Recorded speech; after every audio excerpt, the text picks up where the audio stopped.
una conversación de parte de un ciclo que hacemos, de 4 o 5 conversaciones anuales con referentes globales en distintos temas. Es una conversación sobre ideas y es un gusto que estés acá. Y para los que no conocen a Bernardo, Bernardo es filósofo, pero ha trabajado mucho en temas vinculados con la educación. Fui decano de universidades, pero es un hombre muy ecléctico, o sea, ha estudiado matemáticas, física, bueno, ya dije filosofía, así que tiene un abordaje muy holístico sobre los temas, tiene un pensamiento propio. A mí particularmente es una de las personas que más me inspiran. Yo trato de copiarme mucho de lo que dice Bernardo, así que es un lujo poder estar conversando contigo. No, gracias a ti, Gustavo, y a todos los colegas suyos que a Muy bien, esta hora estamos. Conversar es muy rico, de manera que aprovechemos. claro que sí. Bernardo, además, yo lo escuché, bueno, tenemos una amistad de muchos años ya, pero lo escuché hace muchos años, estoy hablando casi 10 años, hablar de cuestiones como la economía del cuidado, mucho antes de que aparezcan las encíclicas papales como Mm, Laudato Si o Fratelli Tutti, mm. levantan este tema del cuidado en el sentido más amplio y más vasto que se pueda uno imaginar. Bueno, Bernardo ya lo tenía, esta idea desde hace mucho tiempo, y yo diría que por ahí está bueno que vos expliques, o primero, sobre Sí, esta cuestión de la economía del cuidado o de la ética del cuidado, porque estoy seguro que no todos lo conocen. bien. Bueno, buenas tardes a todos y entremos en tema porque, a ver, el cuidado, uno de los errores que uno puede cometer con el cuidado es creer que es un tema, ¿sí? En la forma del tratamiento que le estamos dando al cuidado es que es un paradigma. Un tema, usted habla del contenido, un paradigma es otra cosa, porque un paradigma es un ordenador de la realidad, ¿sí? Por ejemplo, para ustedes la siembra directa no es un tema, es un paradigma, ni siquiera es una estrategia, es un paradigma que busca proteger la tierra, ¿sí? O sea, es un ordenador de todo lo que hace. Entonces, la historia del cuidado, bueno, inicialmente la historia del cuidado, ustedes todos lo saben, era un tema femenino, ¿sí? Cuidan las mujeres, los hombres trabajamos, pues, la lógica machista. El trabajo de las mujeres es de cuidado, luego no es trabajo, el que trabaja es el otro. Después, después de la Reunión Mundial de la Salud del año 72, eh, que, se, que, que se diferencia entre salud y medicina, que fue hecha en Alma-Ata. Entonces el cuidado entra como una variable muy importante en la salud, ¿sí? O sea, no es un problema de enfermedad, el problema de la profesión no es cuidar a los enfermos, la profesión no es sanar a los enfermos. La salud, su variable importante es el cuidado. O sea, lo que hace que la salud exista es el cuidado y se diferencia entre salud y medicina. La medicina se encarga de la enfermedad, pero la salud está al cuidado de la buena vida, que la vida esté, de la sanidad de la vida. Bien. Cuando comienzan a entrar los conceptos, ¿sí? De la Gaia, de la Tierra como un ser vivo, ¿sí? Como todo un ser, entonces el cuidado da un salto y comienza a discutirse como un paradigma de cuidar el máximo ser vivo que es el planeta y nosotros mismos. En ese momento el cuidado se convierte en un ordenador, en un paradigma. Y desde ese punto de vista es muy importante lo siguiente. Esta es una frase de William Young que dice, los paradigmas determinan las percepciones determinan los sentimientos. Luego, si queremos cambiar las percepciones y los sentimientos, tenemos que analizar si es posible o no cambiar los paradigmas, ¿sí? Entonces, si pongamos desde el nacimiento de la era industrial, de la aparición de la máquina, de los grandes mills de Inglaterra, de las textileras estas, hasta el día de hoy, el paradigma que ha ordenado la economía y cada vez las decisiones de la política y las decisiones de la institucionalidad ha sido el paradigma de la acumulación, el poder y el éxito. Si usted quiere saber qué paradigma lo ordena, ustedes hágase las siguientes preguntas. ¿Con quién quiere hablar? ¿Dónde quiere vivir? ¿Con quién quiere tomarse una foto? ¿Con quién quiere que se casen sus hijos o sus hijas? ¿Sí? ¿Con quién no quiere que se casen sus hijas? Todo eso le da un poco cuál es la estructura paradigmática de su interioridad. ¿Sí? Y nosotros, Occidente, ahora también Oriente, hemos sido formados dentro del paradigma de la acumulación, el poder y el éxito. ¿Sí? Un paradigma no es ni bueno ni malo, es un paradigma, es un ordenador que tiene consecuencias positivas y consecuencias negativas. El paradigma de la acumulación, el poder y el éxito nos ha dado cosas como las que ustedes manejan, la genética, ¿sí? La siembra directa, los viajes espaciales, el dominio del estado sólido de la materia, el dominio de los metales, etcétera, ¿sí? Pero ha dado cosas más. La cosa más importante que ha hecho este paradigma es las comunicaciones. O sea, el gran aporte de todo lo que sabemos, de todas las cosas por encima de la genética y de las vacunas, es la comunicación. Sin comunicación, las vacunas no hubieran sido posibles ahora en la pandemia. Sin comunicación, el cataclismo que hubiera sido la pandemia no tendría, todavía estaríamos contando muertos y muertos y muertos. Fueron las comunicaciones las que nos permitieron darnos cuenta por primera vez que somos una sola especie, que todos nos podemos enfermar, que esas cosas de color blanco, negro, de derecha, izquierda, ateo, católico, ¿sí? Son estupideces o clasificaciones que nos están separando cuando cuando la pandemia nos está mostrando que todos somos iguales. Pero eso fue posible por las comunicaciones, ¿sí? Que comenzamos a evidenciar rápidamente que todos nos podíamos enfermar. Entonces, las comunicaciones, las redes de encuentro, las redes sociales, el Internet, el turismo masivo y la vida urbana masiva son los grandes aportes de este paradigma de acumulación, poder y éxito. ¿Por qué? Por una razón muy sencilla. Porque estas cosas, el Internet, las redes, digamos, ¿cómo se llama? Los instrumentos de conversación como el Zoom o como el Team, lo que sea, nos están demostrando una cosa, que es posible llegar a entender que somos una sola especie en una misma casa. Sin esa visión no podríamos, sin estos elementos no podríamos comenzar a tener esa conciencia. Tener la conciencia de la percepción del mundo no es tan fácil. Voy a ponerles un ejemplo. Gustavo, los jóvenes de hoy no tienen ninguna duda de que la Tierra es esférica y que gira, ¿sí? Porque la ven. Las naves espaciales se la muestran girando. Nosotros cuando estudiamos en la escuela y nos decían que el mundo era redondo, como una naranja, pues no teníamos que imaginar eso, porque nunca, o sea, la generación de antes de 1968 no tenía conciencia de que el mundo era redondo y que giraba en el espacio. Era un imaginario que tenía.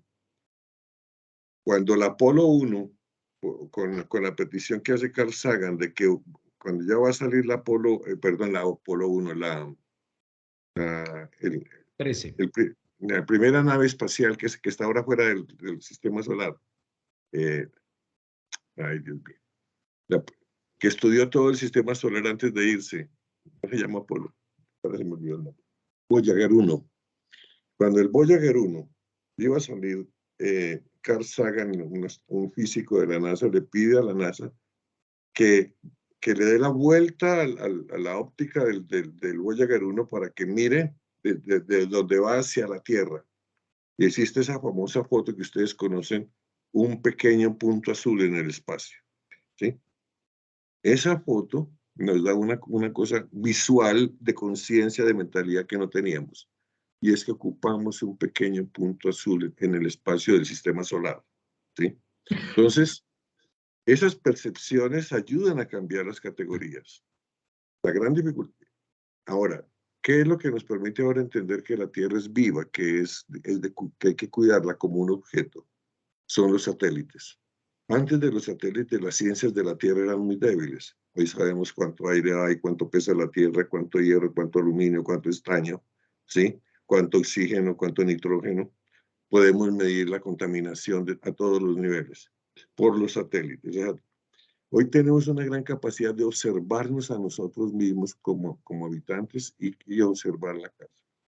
Eso nos permite hablar con cierta propiedad, con cierta seguridad, de convertir el cuidado en paradigma para mirar ese ser vivo que se llama la Tierra, para actuar sobre ese ser vivo que se llama el planeta, donde nosotros estamos.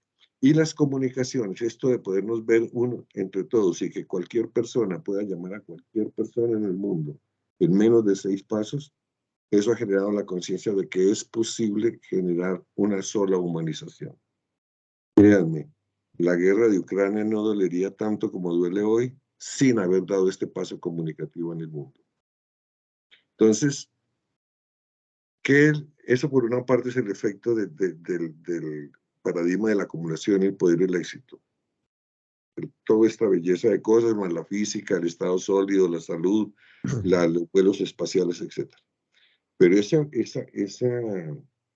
paradigma ha generado problemas graves. Calentamiento global, contaminación de los suelos, el problema del hambre, el problema de la inequidad, ¿sí? El problema de la contaminación del agua. O sea, es pensar que el 60% del agua dulce está contaminada, es una barbaridad, ¿sí?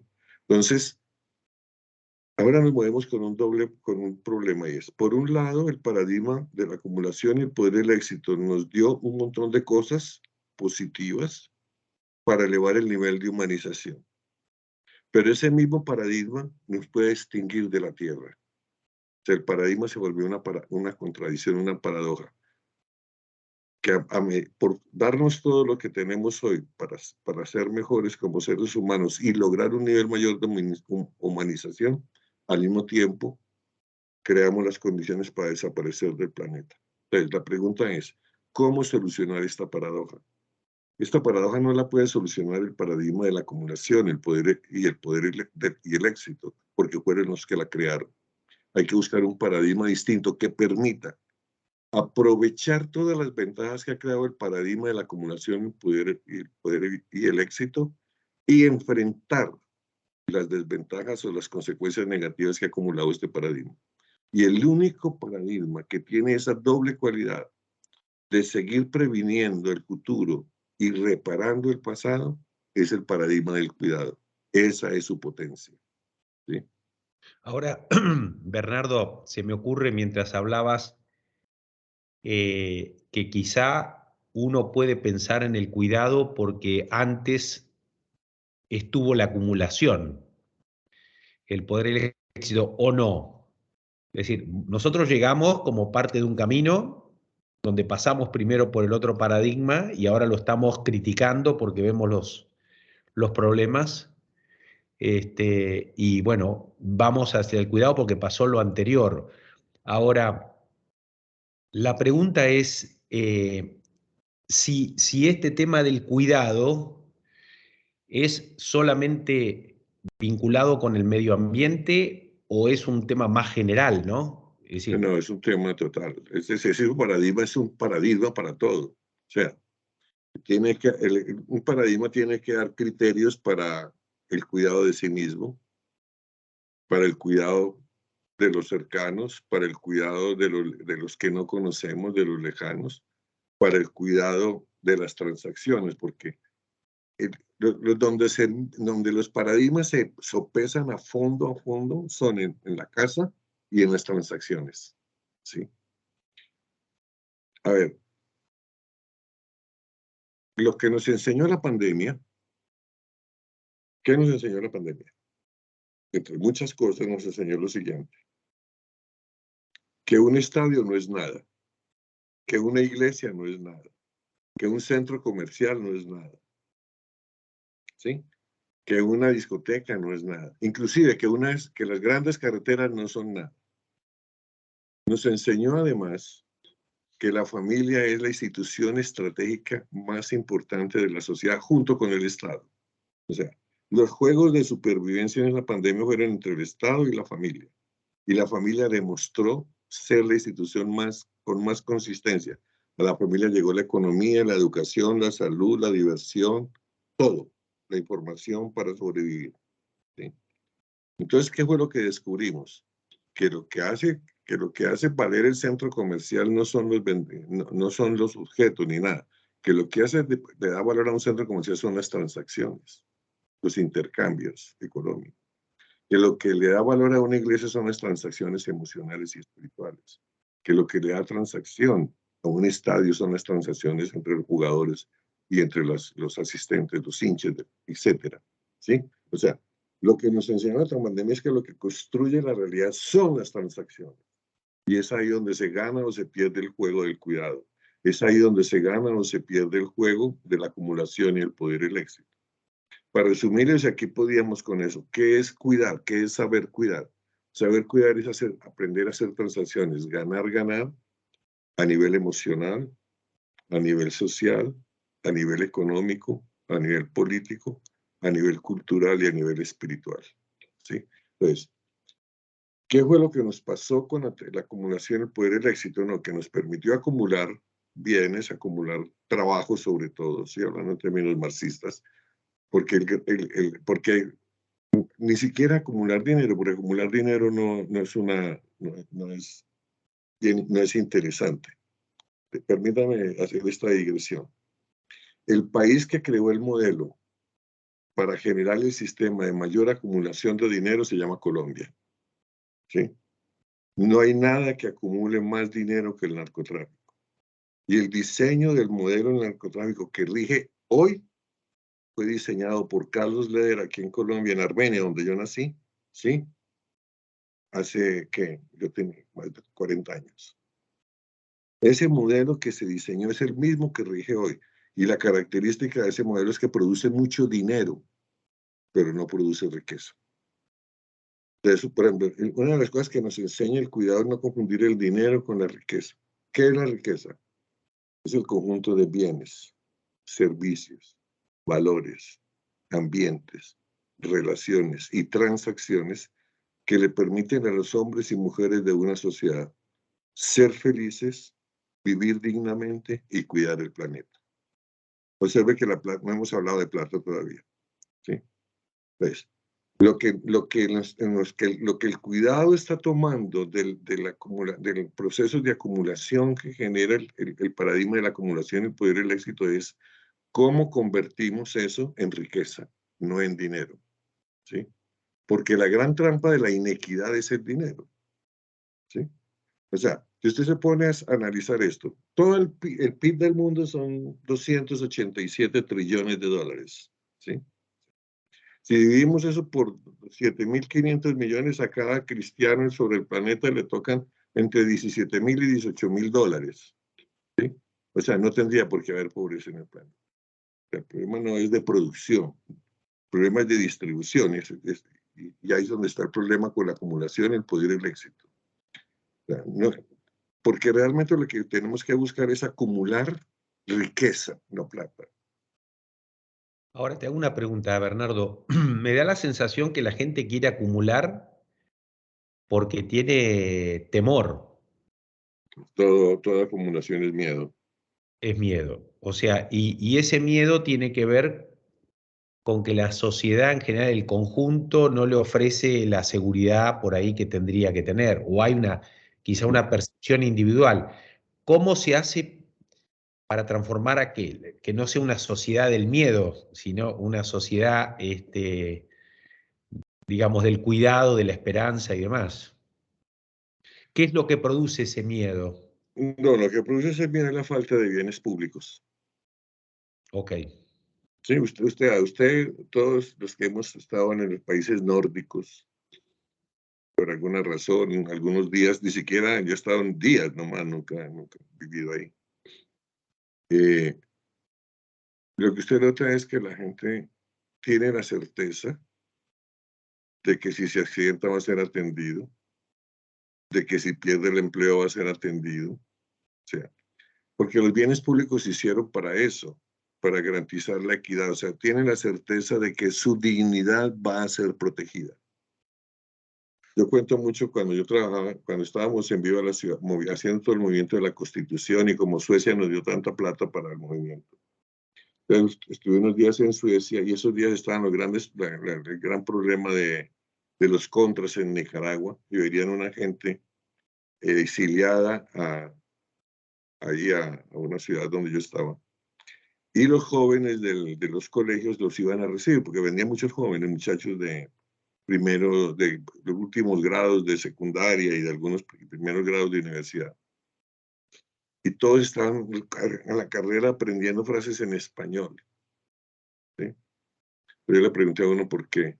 Me dijo, señor, pero es que no es digno recibir una persona, es digno recibir una persona en su idioma. Necesitamos que se sientan seguros. Entonces todos estamos aprendiendo lo básico de español. Eso no se los enseñó nadie, no había letreros para eso. Claro, Simplemente estaban en una cultura donde el respeto a la dignidad es fundamental, ¿no? Donde los derechos humanos están por encima de todo. Entonces, perfecto. y ellos tienen que esos bienes públicos sí funcionan. Nosotros no tenemos esa certeza. O sea, un obrero sueco o suizo o, bueno, cualquiera de los nórdicos, no le entran dudas de cómo voy a educar a mi hijo. Eso no le pasa por la cabeza. Claro. A nosotros sí. ¿Y en esos países el tema del cuidado funciona diferente a otros países? O No, sea, yo ya, creo que en esos países el tema del cuidado están entendiendo que mucho de lo que hacen hoy tiene una teoría más sólida que la del cuidado. ok, Les da mucho más cuerpo teórico a ese tipo de cosas.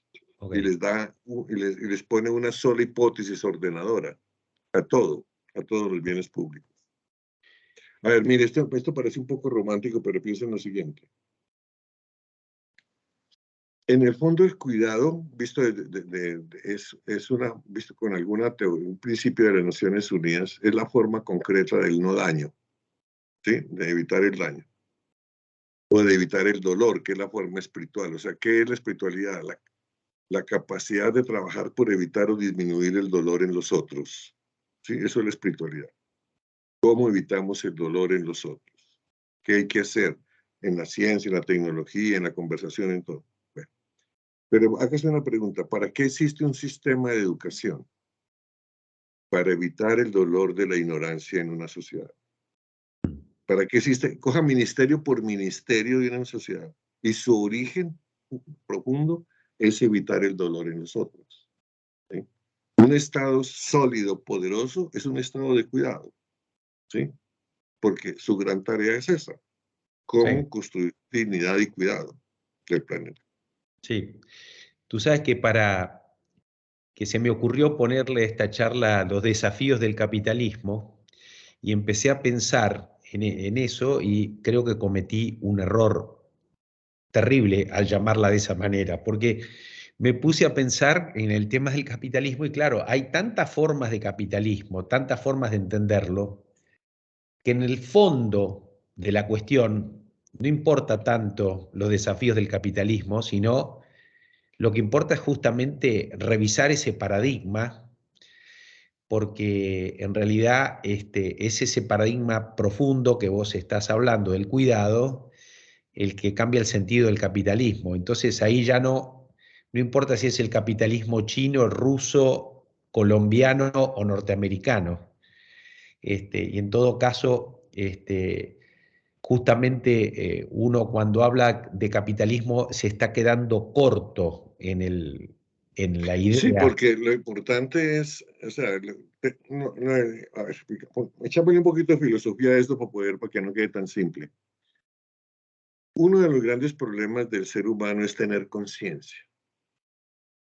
A ver, es un problema. A ver, ¿qué significa tener conciencia? Se puede explicar muy fácil. Una cosa que parece que en filosofía ocupa tomos. Es poder definir qué no soy yo. ¿Sí? Ok, En este momento, o sea, lo que no soy yo es mundo para mí. Lo que soy yo con yo es conciencia para mí. ¿Sí?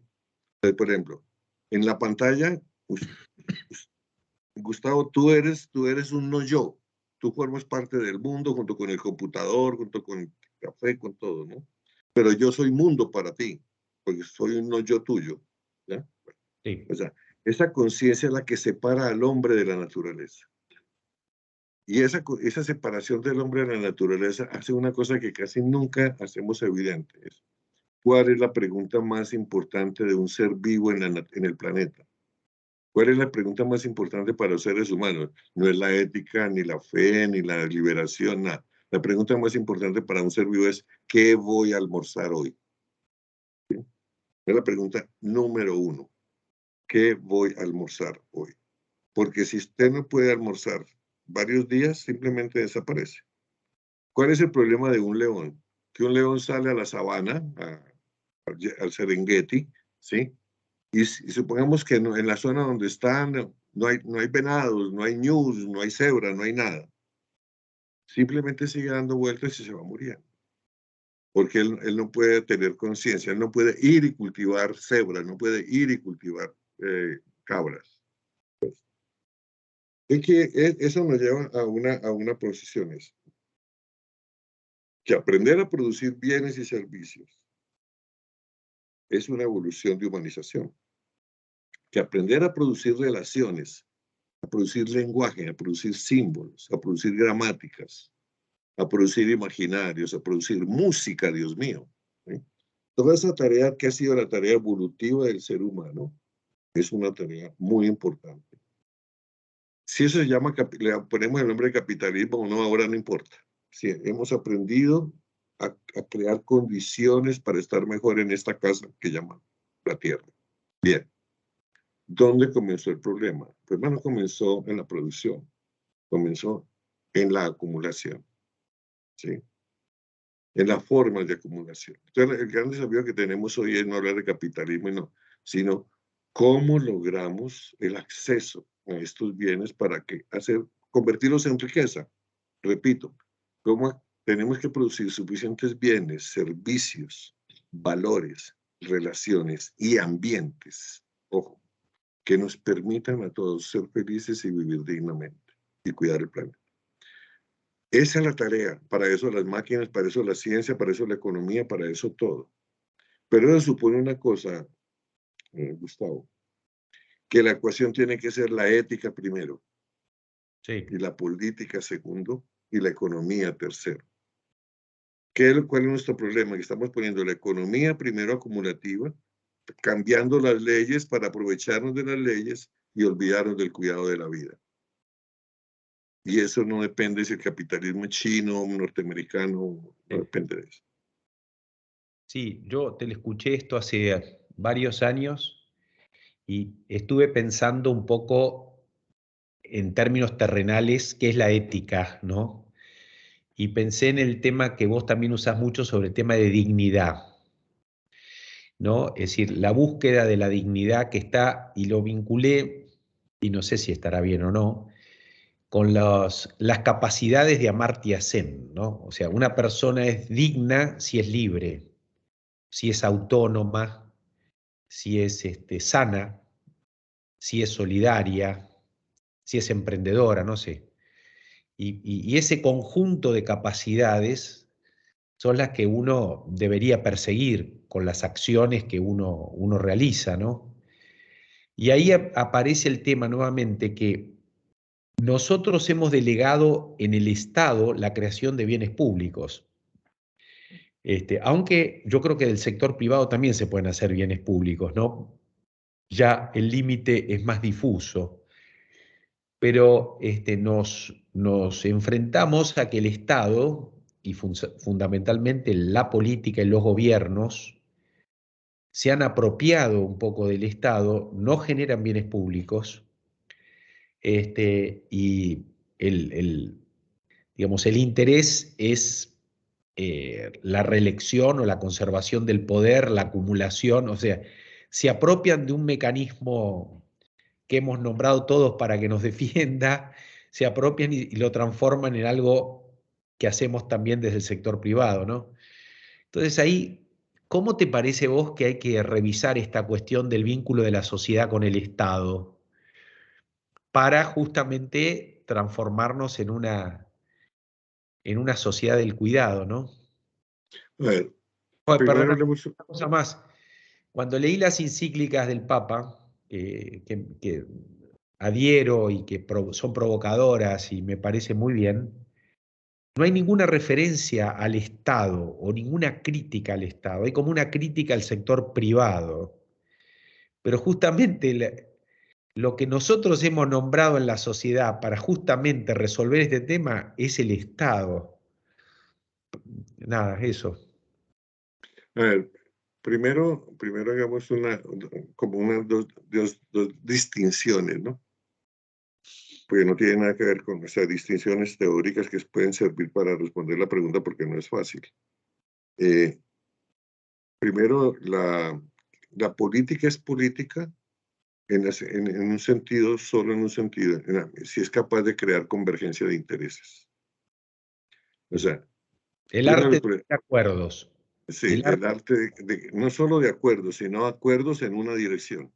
sí, Porque, porque por ejemplo, la mafia crea acuerdos para adentro, pero no para afuera. Entonces, eso y que busca acuerdos de convergencia de intereses en función de hacer posible la dignidad humana y el cuidado del planeta sería la regla hoy de una política sana. ¿Sí? sí, Porque sí, usted puede, o sea, Hitler creó una gran convergencia de intereses. ¿Sí? sí, Mao generó una gran convergencia de intereses. ¿Ya? Entonces, el problema es, si usted no pone la ética primero sí, que oriente los intereses, la política se le puede volver tremendamente perversa. ¿Sí? Dos, que la función principal del Estado, cualquiera como lo define, es una sola, es ser síntesis de la contradicción. Permítame, yo lo pongo como un ejemplo que lo explico cuando estoy tratando de explicar. Imagínese que mañana el presidente de la República Argentina anuncia que va a sacar una ley con gran apoyo del Congreso para nacionalizar toda la agricultura de Argentina. ¿Ya?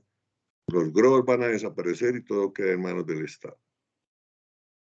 Entonces, ¿qué pasa inmediatamente? Entonces, todos los grupos que tienen involucrados en el negocio van a convocar a una reunión. Y esa reunión tiene 2.000 delegados, desde los más chiquitos hasta los más grandes. Y, y se han comprometido en darle un mensaje al país apenas termine la reunión. ¿Qué pasa? Que la reunión tiene 20 posiciones, bueno, digamos que tiene 5 grandes posiciones.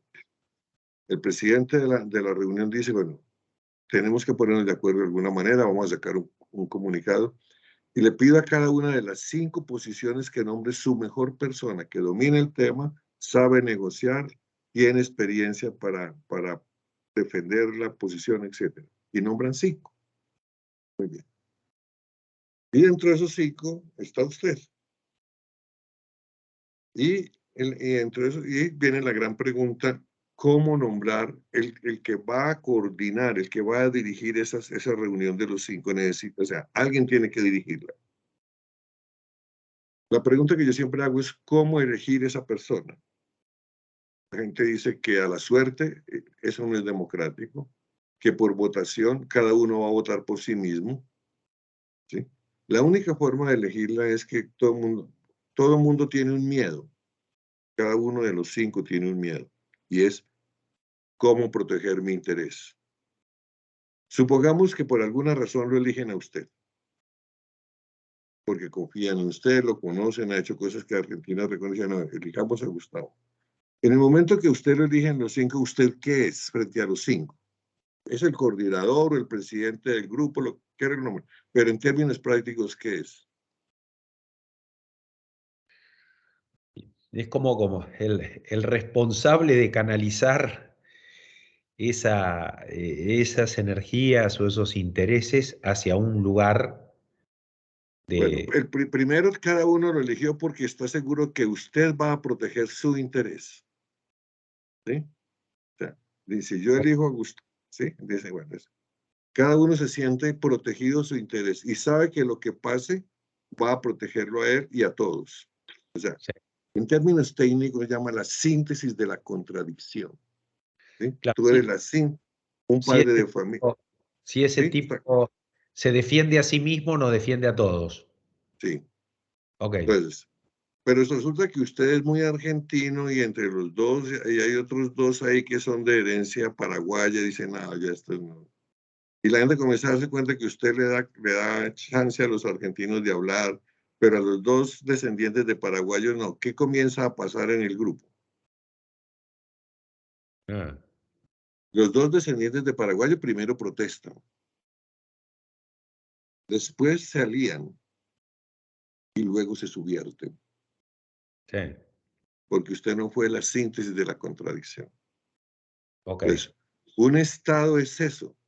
Un Estado es que todo ciudadano, institución pública, privada, religiosa o no, tiene la certeza de que los derechos y deberes que están ahí van a ser respetados y que sí, ese señor se va.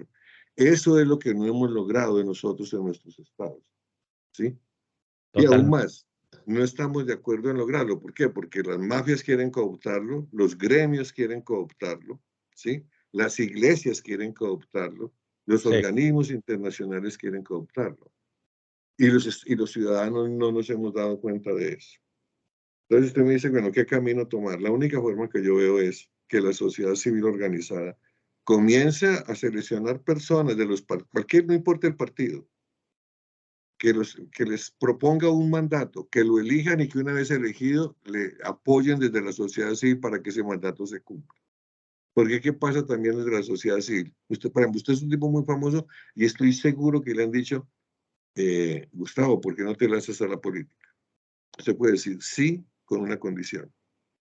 Primero, deme un mandato, porque representación sin mandato es corrupción.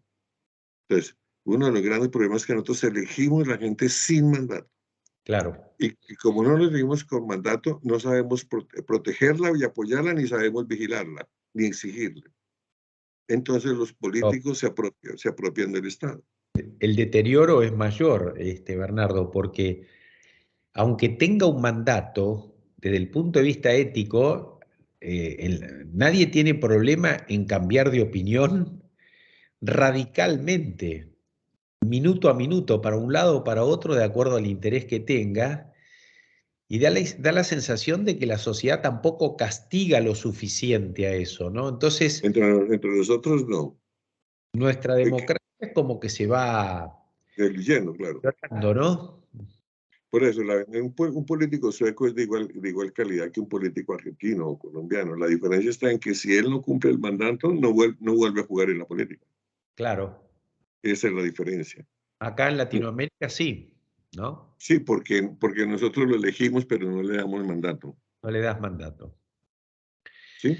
Mirá, hace también unos cuantos años, un amigo dijo en una conferencia que cuando todo el mundo criticaba el capitalismo, que es muy común, digamos, cualquier discusión dice, no, el capitalismo no funciona, hay que cambiarlo, o más específicamente el neoliberalismo, y se llama con cosas, digamos, difusas, cosas por ahí diferentes, ¿no? Decía que el problema de Latinoamérica no era que estaba mal por causa del capitalismo, sino por la falta de capitalismo, Yo ¿no? creo lo mismo, sí. Y vos me lo comentabas hoy en una conversación que tuvimos.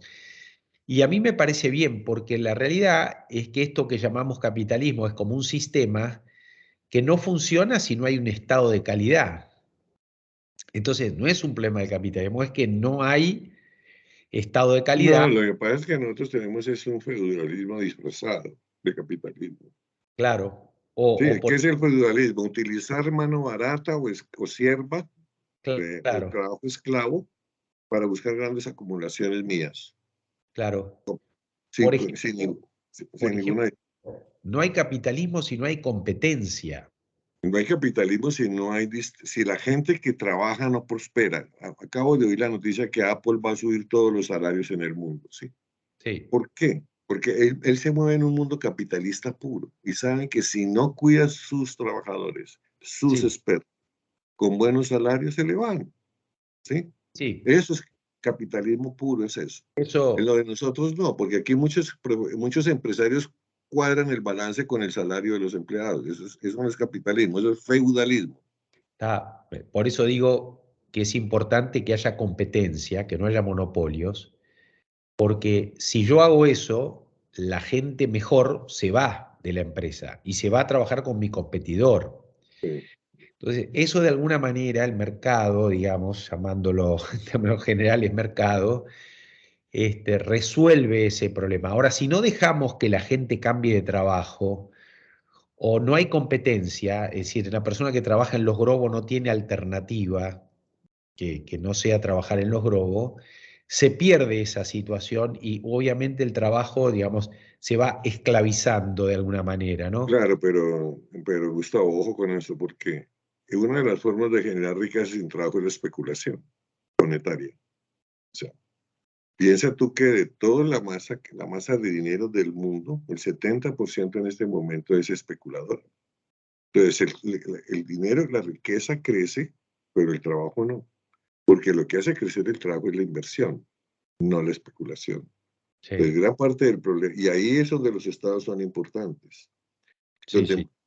poniendo ejemplos, ¿no? Y probablemente tú estás en el mismo ejemplo, pero yo, por ejemplo, no, desde muchas perspectivas, no, como que ya, no soy muy amigo de Slim en México, pero no soy amigo de Slim, ni siquiera sabe de mi existencia, pero ¿cuál es la ventaja que tiene Slim? Que no especula. Todo el dinero que produce vuelve y lo invierte, crea más compañías, más negocios, más cosas. ¿Cómo las maneja, etcétera? Sería una discusión.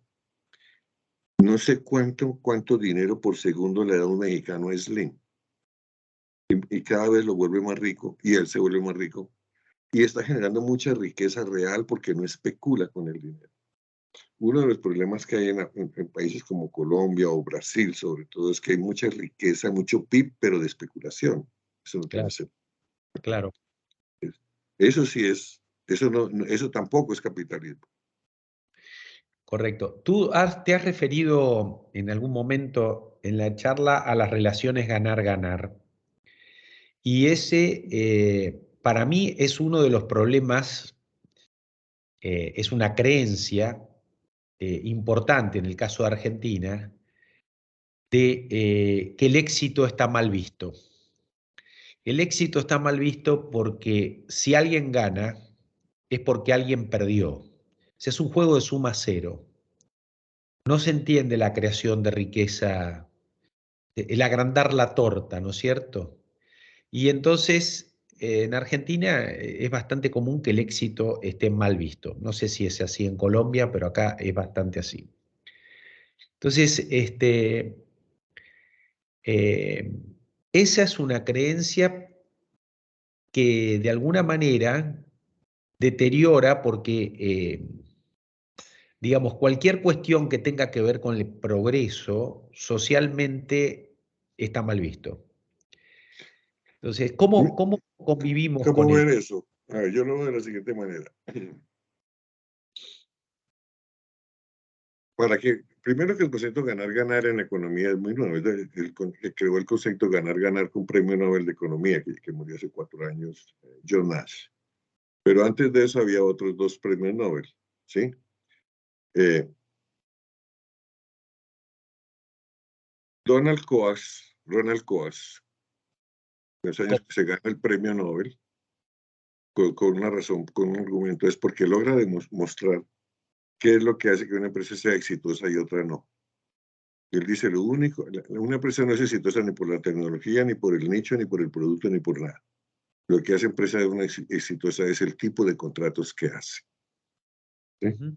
Dicho de otra manera, lo que vuelve a una empresa exitosa es el tipo de transacciones que genera, porque un contrato es para hacer transacciones. Sí. Después viene, ahora se me olvidó el nombre de ay Dios mío. Bueno, después viene otro economista, también premio Nobel, ahora me acuerdo el nombre de él, que dice que sí, pero no basta que las transacciones, que la transacción en sí misma, transacciones que sean rápidas, fáciles y de bajo costo, generan mucho más riqueza que las transacciones que son lentas, Sí. difíciles y de alto costo. Sí. Muy bien, entonces llegando John Nash, él es premio Nobel en el 91, creo. Dice lo siguiente, dice, sí señores, pero si miramos las ecuaciones de la economía, encontramos que la mayoría de los diseños, sobre todo de la macroeconomía, ¿sí? Y de las ecuaciones económicas, son modelos ganar-perder, o sea, generan muchas transacciones, pero ganar-perder. Y esas transacciones tienen un problema, y es que generan mucha riqueza en un lado y mucha inequidad en otro lado.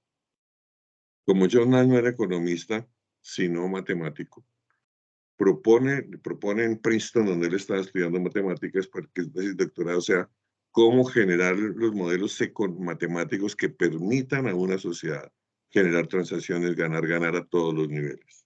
¿Sí? Ajá. Y él es el que crea el concepto de transacción ganar en los años 90. Luego el concepto, lo que te quiero decir, el concepto de transacción ganar es muy nuevo en el pensamiento.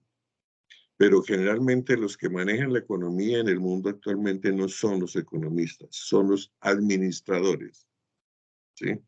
Sí. Y los administradores en general los fueron bajo los modelos ganar-perder, ¿sí? Que se le da, y bajo el modelo del no, y no importa lo que usted haga con tal de que sube el precio de la acción, dice la tesis, ¿sí? Heredada desde la época de Henry Ford, que perdió el debate con el que lo demandó. Entonces ahí viene la lógica de lo importante de una empresa es que los accionistas reciban un plus cada vez mayor. Esa lógica lleva al concepto de que el ejecutivo actúe con modelos ganar-perder. Para ya, mucho dinero para adentro, mucha pérdida para afuera. Entonces, lo que John Nash demuestra es matemáticamente que eso cuando se lleva a gran escala, cuando se lleva a macroeconomía y a procesos globales, necesariamente eso lo que va a fomentar es grandes acumulaciones en muy pocas manos y grandes inequidades en muchas manos, que es la situación en que estamos hoy. Eso, digamos, eso es demostrable matemáticamente. No es un problema de derecha ni izquierda, es un problema del modelo. ¿Sí?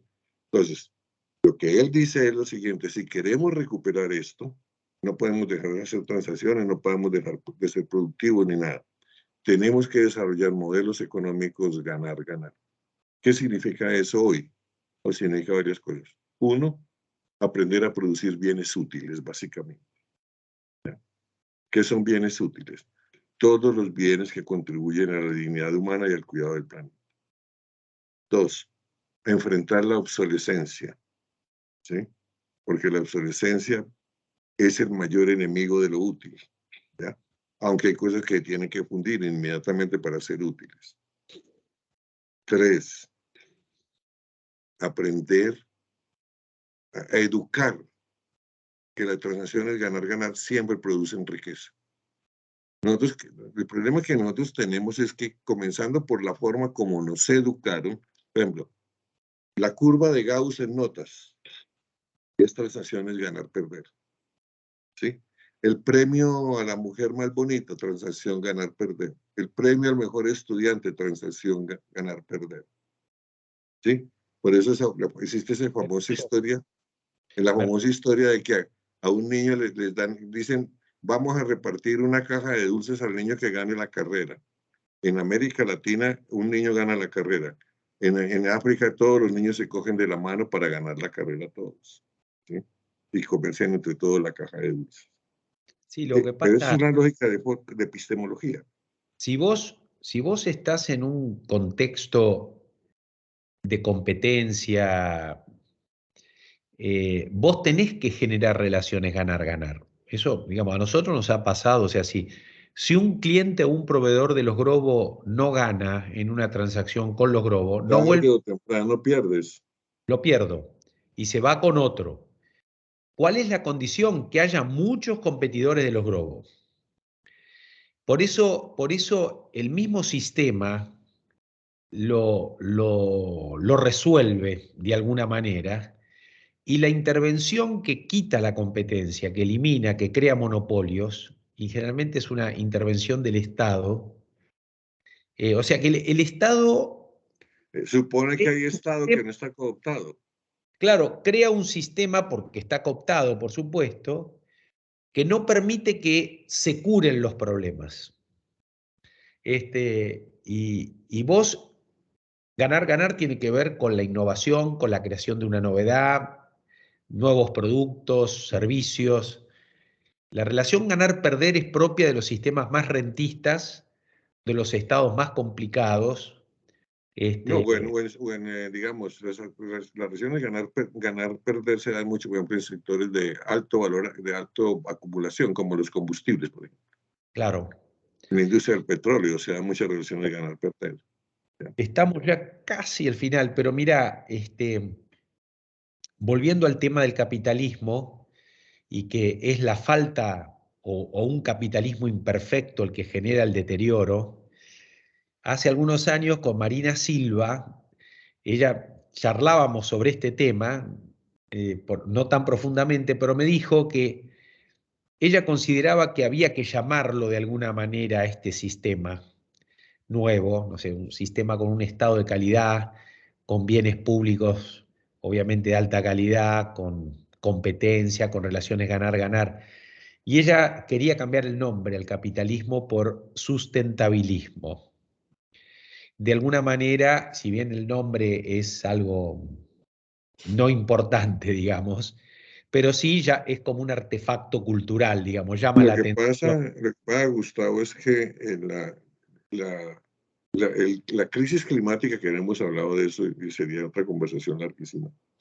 La crisis climática plantea un problema y es Sí, que tú no puedes resolver los problemas por países, ni no, siquiera por regiones.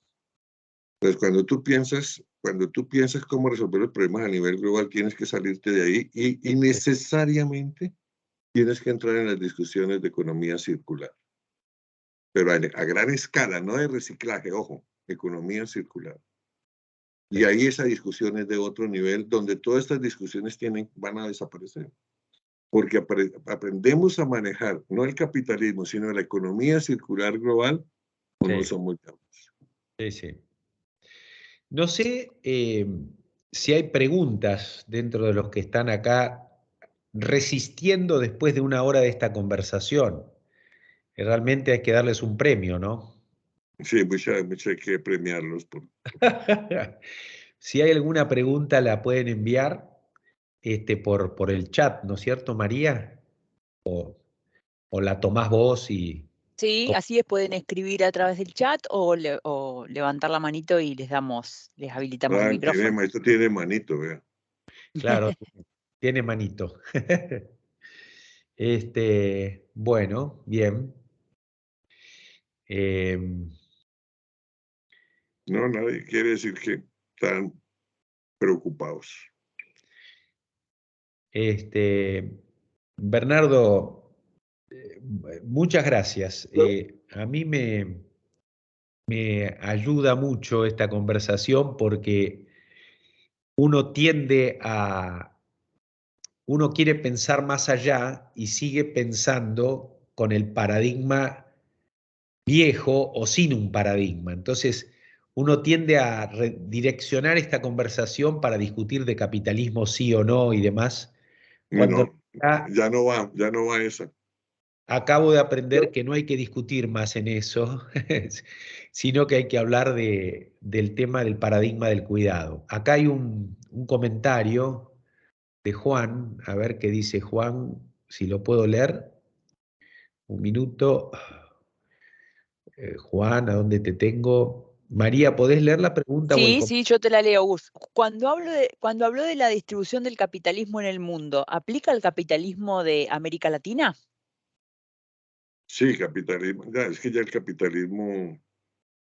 No, en el fondo, quizás la gran diferencia sería el capitalismo que trata de proponer China, ¿no? Que es el capitalismo de Estado. Pero las reglas siguen siendo las mismas. ¿Sí?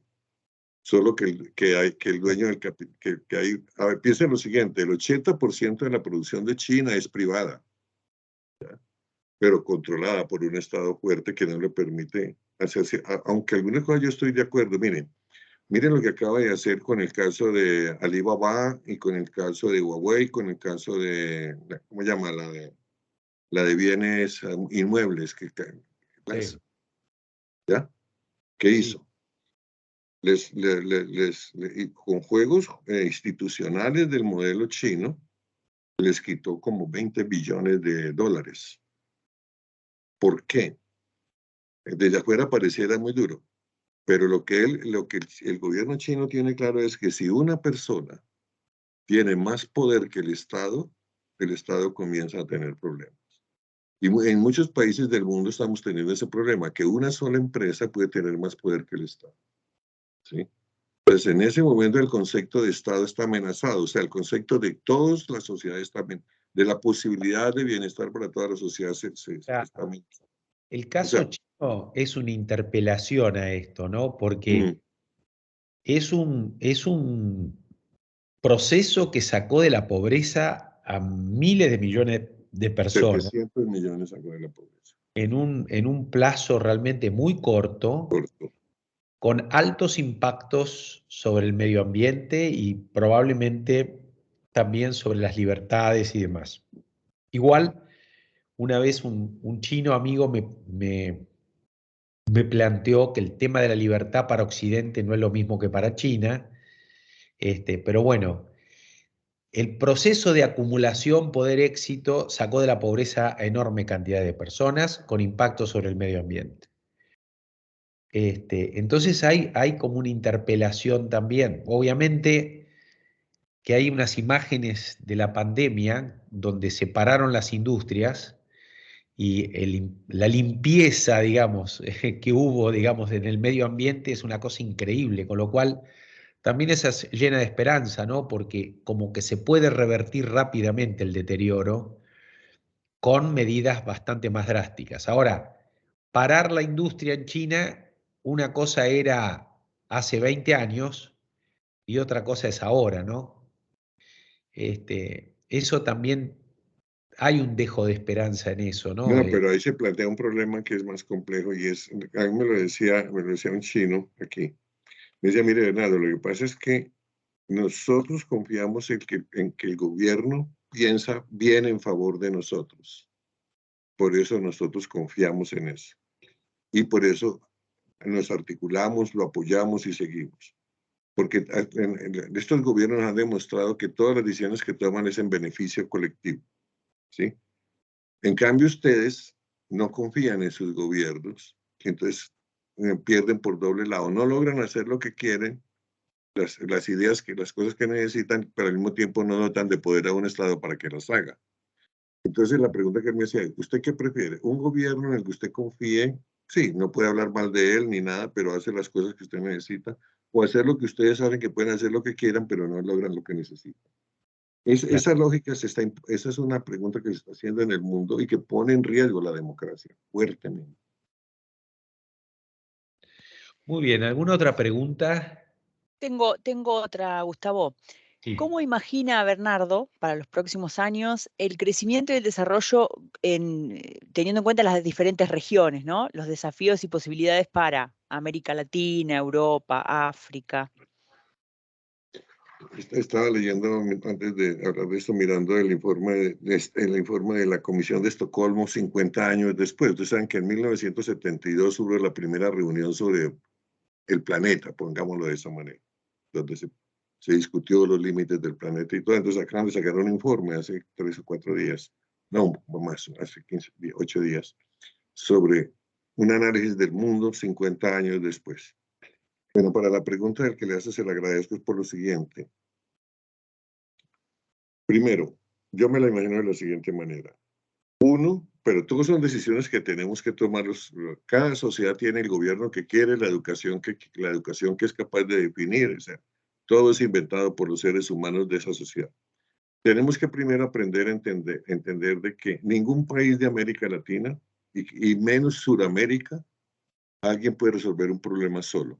Sobre todo los grandes desafíos de la crisis climática, ninguno lo puede resolver solo. Yo pongo mucho este ejemplo a los brasileños que creen que lo pueden hacer solos. Les digo, a ver, ¿de dónde viene el agua de Brasil? El agua de Brasil viene de Venezuela, de Guyana, de Colombia, de Ecuador, de Perú y de Bolivia. ¿Sí? Claro. Les digo, bueno, ¿ustedes cómo creen que pueden resolver el problema del agua ahora que terminen tumbando la selva si no tienen relaciones con estos países de una manera distinta? ¿Sí? O sea, pongo ese ejemplo, por ejemplo, ¿qué es lo que protege el agua del río Paraná? Para poner un ejemplo en Argentina. El Chaco boliviano, el gran Chaco boliviano es, ¿sí? Y ahí está la protección del río Paraná. Entonces, porque de ahí surge el acuífero. Entonces, la pregunta es, ¿será posible que somos capaces de enfrentar el futuro fácilmente? Miren, piensen solamente esto. Hablo solo de América Latina, bueno, podría hablar de solo, somos 22 millones de kilómetros cuadrados. Todo habitable, todo cultivable, todo diverso. El 31% de la reserva agua dulce del planeta. 31%. ¿Sí? Entonces, América Latina es el lugar que todo el mundo está mirando para la crisis climática, porque tiene todas las condiciones. Somos muy pocos, 600 millones de habitantes, muy poquitos, en un territorio tan grande. ¿Ya? Entonces, ¿dónde creen ustedes que Asia está mirando, que África está mirando, que el Pacífico Sur está mirando para la crisis climática? Acá. Entonces, si no tenemos un proyecto de cuidado, inclusive un proyecto de, ¿cómo se llama?, de acogida, de cómo vamos a recibir a los otros, porque no podemos ponerlos, o sea, porque no podemos hacer la alternativa de poner el ejército en la frontera para que el que llegue le disparamos. No existe.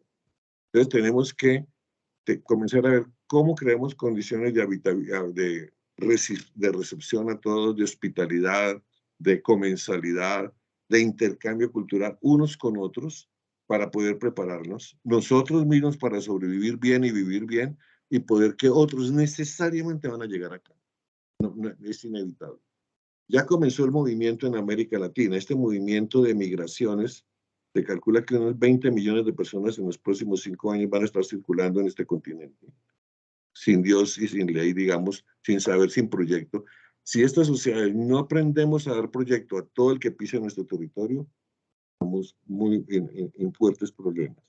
Ese es lo que tenemos que pensar, porque ya sea por razones políticas, ya sea por razones económicas o por razones climáticas, la migración va a expandirse y va a llegar mucha de ella a América Latina. Y la capacidad de convertir eso en una oportunidad depende de que dejemos de pensar que somos argentinos, chilenos. Por eso a mí me gusta tanto Enavina, porque la primera formación que se le da a la persona en Enavina es, usted no trabaja ni para Colombia ni para Brasil, trabaja para América Latina, y el lenguaje se vuelve latinoamericano y los problemas se vuelven latinoamericanos. Ese sería para mí el capitalismo que América Latina le puede ofrecer al mundo. Bernardo, hay una pregunta sobre si sabes si la economía circular tiene impactos productivos o en la productividad y si hay información sobre ese tema. A ver, no sé, si yo les sugiero entrar en el sistema estadístico de Colombia. O sea, hace un año más, casi 2 años, Colombia, el Departamento Nacional de Estadística, el DANE, abrió la unidad de estadística de economía circular. Y vienen trabajando intensamente sobre cómo medir los valores agregados o las dificultades de la economía circular. Van en el 4º informe, o sea, porque empezaron cada 2, 3 meses, a medida que avanzan, claro, ahí se comienza a ver.